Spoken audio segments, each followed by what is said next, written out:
आप सभी को जो बताया गया है, क्या क्या बताया गया है? स्थानीय मान, जातीय मान, और देखिए प्राकृतिक संख्याएं। क्या?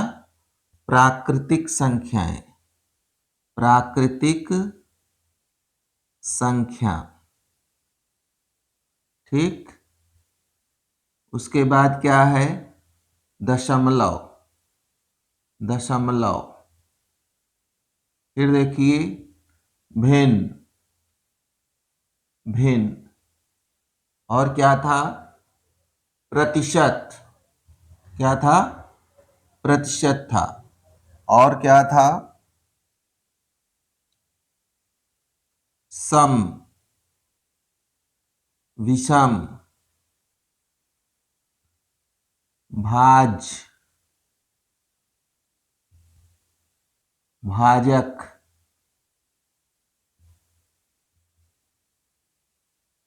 अभाज्य। ठीक। अभाज्य, अभाज्य। लासा यानी लघुत्तम समापवर्त, मासा यानी महत्तम समापवर्त। और क्या था? ब्याज, ब्याज। मूलधन, मूलधन। दर। ठीक। लाभ, लाभ था। हानि था। उसके बाद चाल, दूरी, चाल, दूरी। इसके अलावा क्या था? क्षेत्रफल, क्षेत्रफल। और क्या था? क्षेत्रफल के अलावा क्षेत्रफल था किसका? वृत्त का, आयत का, आयत का, वर्ग का। ठीक। वृत्त, आयत, वर्ग। इसके बाद क्या था? परिमाप, परिमाप। कोण, कोण था। ठीक। कोण था। घातांक, वर्ग, घनमूल, घातांक, वर्ग, घनमूल, घनमूल। ठीक। घातांक, वर्ग, घनमूल। अब देखिए स्थानीय मान। स्थानीय मान क्या होता है, या जातीय मान क्या होता है? जैसे कोई भी संख्या ले लीजिए, ये 2 है, ये 4 है, ये 6 है। और कोई संख्या अगर मान लीजिए लिखते हैं हम बड़ी, 650 मैंने लिख दिया, तो 6 जो है हमारा क्या है? जातीय मान है। लेकिन स्थानीय मान जो होगा वो हमारा अलग होगा। क्या होगा? स्थानीय मान जब हम संख्या में ज्ञात करेंगे तो ये हमारा इकाई है, ये दहाई है, और ये सैकड़ा है। तो सैकड़ा यानी इस जगह 650 की संख्या में हमारा 6 का स्थानीय मान क्या हो जाएगा? स्थानीय मान जो होगा हमारा क्या हो जाएगा? 600 हो जाएगा। क्या होगा? 600 हो जाएगा। तो इसको हमको ध्यान में रखना है।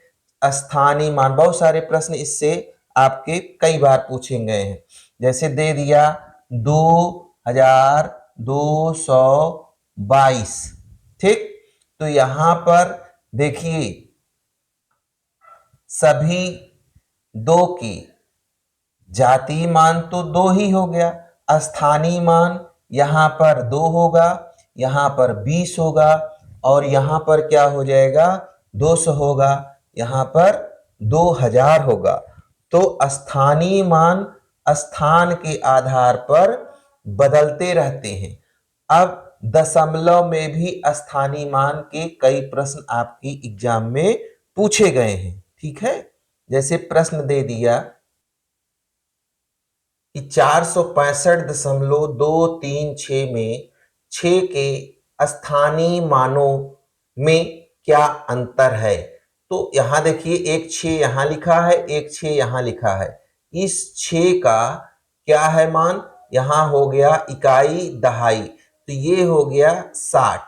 और यहां पर जो हमारा होगा, यहां पर 6 का स्थानीय मान हो जाएगा 0.06, ठीक है। तो ये हमारा इसमें इसमें ये अंतर हो गया, ठीक है।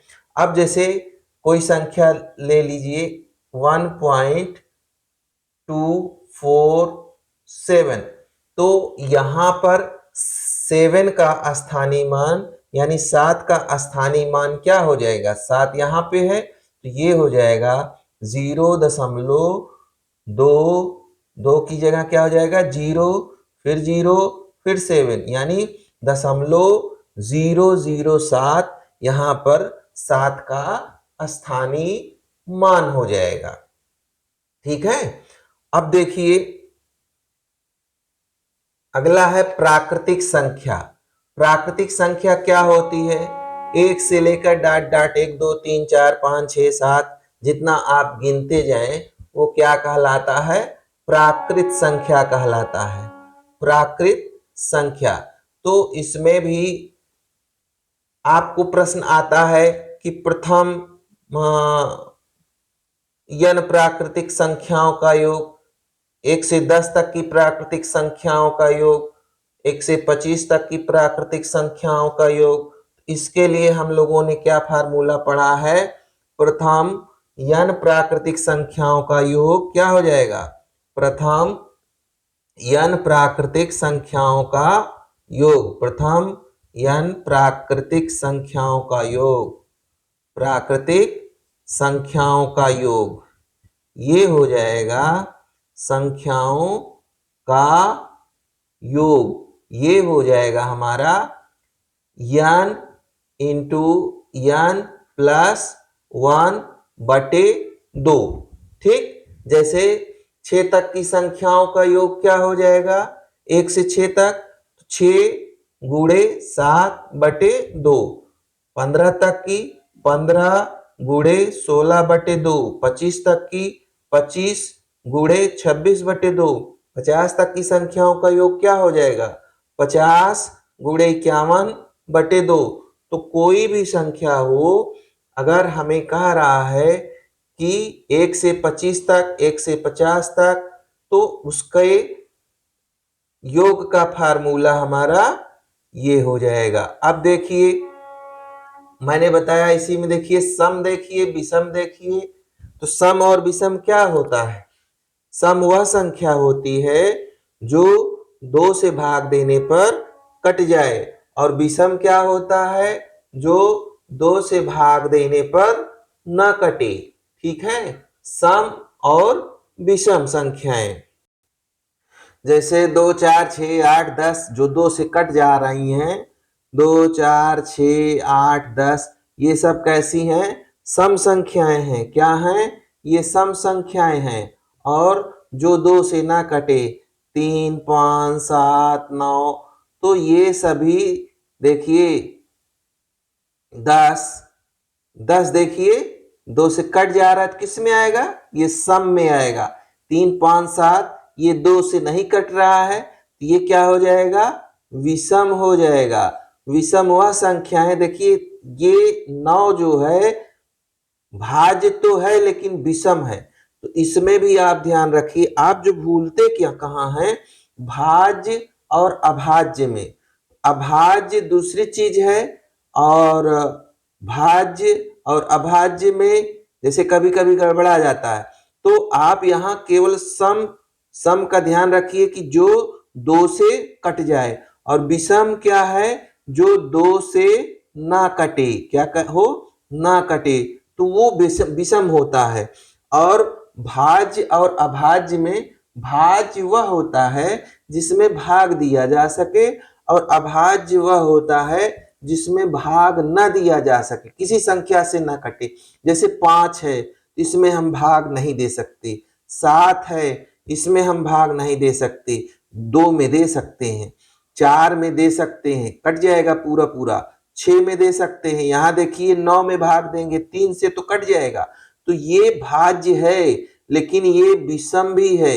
यहां भाज्य तो सभी है, यहां ये आपका भाज्य भी है और सम है, ये भाज्य भी है और विषम है।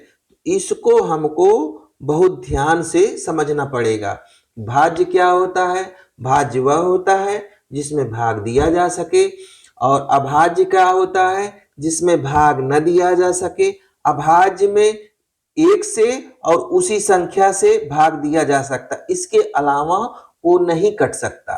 ठीक, उसके बाद देखिए भाजक क्या होता है? भाजक, अब इसमें देखिए जब हम लोग भाग देते हैं, क्या करते हैं? भाग देते हैं, तो यहां जो लिखा जाता है इसे क्या कहते हैं? भाजक। क्या कहते हैं? भाजक। ठीक, यहां क्या होता है? ये भाज्य होता है, और यहां क्या होता है? भागफल आता है, और जो नीचे आता है वो शेषफल आता है। ठीक, ये ध्यान रखिए। और भाज्य बराबर, यानी जो बीच की संख्या बराबर होती है, ये बराबर होता है भाजक गुणे भागफल। इसका हम गुणा करें और यही जोड़ दें, यानी शेषफल अगर हम जोड़ दें तो हमको भाज्य मिल जाता है। तो हमारा इसमें क्या फार्मूला होता है? भाज्य बराबर होता है, भाज्य बराबर होता है भाजक गुणे भागफल, भाजक गुणे भागफल, भागफल धन। इसी में क्या करेंगे? हम धन कर देंगे, तो ये हमारा भाज्य आ जाएगा। उदाहरण के रूप में अगर हम देखें, 9 में 2 से भाग दें तो 2 चौक 8 आया, और यहां शेष आया 1। तो देखिए 2 चौक 8, 8 में 1 जोड़ दिया 9, तो ये हमारा भाज्य आ गया। ये क्या है? शेषफल। ठीक, ये क्या है? शेष। तो भाज्य कितना है यहां हमारा? 9। भाजक क्या है? 2 है, और भागफल क्या है? 4 है, और शेष क्या है? 1 है। अर्थात भाज्य बराबर, यानी ये बीच की संख्या बराबर भाजक 2 गुणे भागफल यानी 4 धन शेषफल यानी 1। तो ये बराबर हमारा क्या हो जाएगा? भाज्य हो जाएगा। ठीक है। अब देखिए लासा। लासा क्या था? लासा, लासा क्या था? एलसीएम जिसको कहते हैं, LCM, least common multiple. Least common multiple, least माने छोटा से छोटा, छोटा से छोटा, कॉमन माने जो सब में हो, इसमें हो, सब में हो। ठीक है, और मल्टीपल माने गुणन। ठीक, तो होता क्या था कि यहां हम क्या करते थे, इसका जैसे 2 4 6 है, 2 4 6, इसका हम लासा कैसे निकालते थे? सबसे छोटी से छोटी संख्या से पहले भाग देते थे। ठीक, और उसके बाद जो बचता था इसको हम गुणा कर देते थे। तो 2 एकन्नम 2, दूना 4, त्याई 12, तो लासा हमारा ये हो जाता था। तो इस तरह से हमारा जो है यहां पर 12 हमारा लासा हो जाता है। तो इस तरह से हम उसको निकाल लेते हैं। लीस्ट कॉमन मल्टीपल, गुणनखंड विधि भी होती है। जैसे 2 का गुणज लिख दिया, मल्टीपल माने गुणन होता है, 4 का लिख दिया, 6 का लिख दिया। तो देखिए 2 एकन्नम 2, दूना 4, त्याई 12 ना, 4 का 4 त्याई 12, 2 छंग 12। तो लिस्ट जो छोटा से छोटा मल्टीपल 6 दूनी 12, छोटा छोटा जो सब में है कौन सा है? 12 है। तो ये हमारा हो जाएगा एलसीएम हो जाएगा। अब देखिए 2 का मल्टीपल क्या हो गया? 2 एकन्नम 2, 2 दूनी 4, 2 त्याई 6, 2 चौक 8, 2 छंग 12। तीन एकन्नम तीन, तीन दूनी 6, तीन त्रिक्का 9 और तीन चौक 12, चार एकन्नम 4, चार दूनी 8, चार तिहाई 12।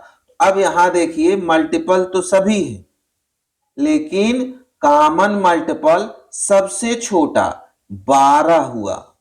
ये इसके बाद भी है, लेकिन सबसे छोटा वाला हमको लेना है। ठीक है, जैसे 2 छंग 12, 2 सत 14, 2 8 16। तो इस तरह से अगर हम बढ़ते जाएंगे तो 12 के बाद 24 भी आएगा, जो तीनों का मल्टीपल होगा, लेकिन हमको सबसे छोटा वाला लेना होता है, इसलिए एलसीएम यह होता है। ठीक, अब देखिए मासा क्या होता है। मासा यानी महत्तम समापवर्त, इसे क्या कहेंगे? HCF. HCF highest common factor. जैसे 15 है और 25 है, इसमें कॉमन क्या हो जाएगा? जैसे 3 5 15, इसको अगर हम तोड़ेंगे 3 और 5 हो जाएगा, और 25 को तोड़ेंगे तो 5 और 5, तो कॉमन क्या है? यही 5। एक बार इसमें भी है, एक बार इसमें भी है, तो यही 5 हमारा क्या हो जाएगा? मासा हो जाएगा। मासा, मासा निकालने की हम लोगों ने कौन सी विधि पढ़ी है? भाग विधि पढ़ी है। तो भाग गुणनखंड भी होता है, गुणनखंड में जो कॉमन होगा उसको हम ले लेंगे। भाग विधि में क्या होगा? छोटे से बड़े को भाग दिया जाता है। क्या किया जाता है? भाग दिया जाता है। जैसे था क्या? 25 था ना, 25 में हम 15 से भाग दिए, 15 एकन्नम 15, कितना आया? 0 10। फिर देखिए 15 इसमें भाग दिया जाता है भाजक में, फिर 10 एकन्नम 10। फिर देखिए फिर 5 आया, इस 5 से फिर 10 में भाग देंगे, तो देखिए 5 दूना 10, पूरा का पूरा कट जाएगा। तो यही हमारा क्या हो जाएगा? मासा हो जाएगा, यानी महत्तम समापवर्त हो जाएगा। ठीक है, फिर देखिए प्रतिशत। प्रतिशत, प्रतिशत का ये संकेत होता है। प्रतिशत मतलब होता है किसी चीज का 100 में हम लोग अध्ययन करें, यानी 100 में देखें कि जैसे मान लो कि 40, तुम्हारा एग्जाम हुआ, 40 नंबर पाए, किसमें? 100 में पाए। मान लो वही 200 में पाते तो क्या होता? तो हम क्या करते हैं, किसी चीज को 100 में देखने के लिए प्रतिशत का प्रयोग करते हैं। प्रतिशत का मतलब ही होता है कि बटा 100। क्या होता है? बटा 100। अगर कोई चीज लिखा है कि 20%, तो इसका मतलब कि 100 में उसका मान कितना है? 20 है। 100 में उसका मान कितना है? 20 है, यानी 20 बटे 100। अब दे दिया, कह दिया कि 500 का 10%, हम लिखेंगे क्या? 500 का 10%, यानी 10 बटे 100। 500 का 20%, यानी 20 बटे 100। 500 का 8%, यानी 8 बटे 100। हमको प्रतिशत जहां भी दिया रहे क्या कर देना है? बटे 100 कर देना है। क्या कर देना है? बटे 100 कर देना है। अब कभी कभी आ जाता है प्रतिशत लाभ, जैसे प्रतिशत। अब प्रतिशत जैसे निकालना है तो जिसका निकालना है और जिसमें निकालना है, तो जैसे दे दिया ना कि 2 5 का कितना प्रतिशत है? 2 5 का कितना प्रतिशत है? तो इसमें प्रतिशत भिन्न में, भिन्न को प्रतिशत में बदलने के लिए हम क्या करते हैं? 100 का गुणा करते हैं। तो यहां भिन्न में बनाएंगे। किसका कह रहा है? 2 5 का, यानी 2 बटे 5। क्या हो जाएगा? 2 बटे 5, और ये हमारा भिन्न हो गया, और इसमें हम 100 का गुणा कर देंगे तो हमारा आ जाएगा कि 2 बटे 5, यानी 2 5 का कितना प्रतिशत है? यानी भिन्न को प्रतिशत में बदलने के लिए हम लोग क्या करते हैं? 100 का गुणा कर देते हैं। ठीक है, और यही फार्मूला लगाया जाता है जब प्रतिशत निकाला जाता है तुम्हारे रिजल्ट का, जब प्रतिशत निकाला जाता है लाभ का। प्रतिशत लाभ बराबर क्या होता है? उसी में कहा जाता है ना, लाभ बटे क्रय मूल्य गुणे 100। जब हानि का निकाला जाता है हानि बटे क्रय मूल्य गुणे 100, क्योंकि लाभ हानि देखा किस में जाता है, क्रय मूल्य में देखा जाता है। ठीक है, तो इस तरह से हम लोग इसको एकदम दिमाग में बैठा लें कि प्रतिशत क्या होता है। प्रतिशत वह होता है जो हम लोग 100 में देखते हैं। ठीक है।